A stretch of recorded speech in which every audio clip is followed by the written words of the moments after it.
تكونوا بخير.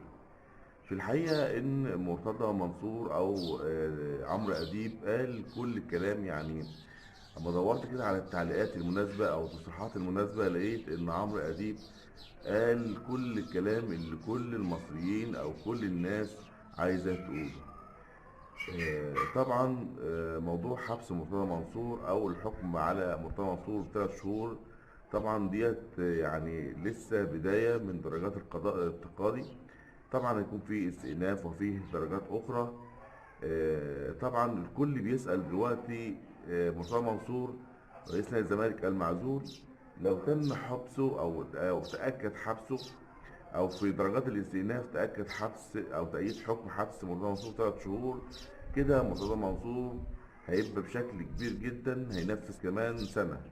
يعني هيبقى 3 شهور وسنة.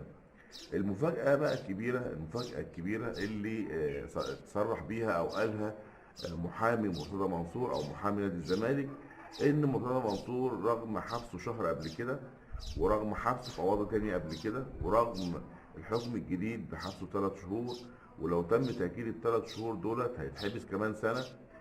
والمفاجأة بقى الكبيرة ان هو يحق له يعني الترشح للانتخابات. ليه؟ لان بيقول لك ان موضوع الشتم والسب والكلام من ده ما يخشش في الذمة والامانة يعني حاجات تانية. يعني الحاجات اللي تمنع اي حد انه يترشح للانتخابات مجلس اداره الزمالك او اي نادي اخر ما تخشش في موضوع السب والشتم. يعني موضوع الخناقات والشتيمه والسب والاهانه والكلام ده كلته ما يندرجش تحت بنود الحاجات اللي تمنع اي رئيس نادي ان هو يترشح لرئاسه نادي الزمالك او اي نادي تاني.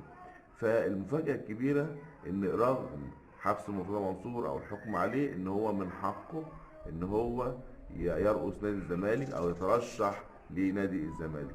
طب دلوقتي السؤال اللي بيطرح نفسه، ما دام ان هو من حقه ان هو يجي تاني يرشح نفسه، ليه بقى يتم عزله؟ يعني القانون اللي بيسمح بعزل مرتضى منصور هو نفس القانون اللي يؤيد او بيرشح مرتضى منصور. يعني حاجة وعكسها، قمة الكوميديا.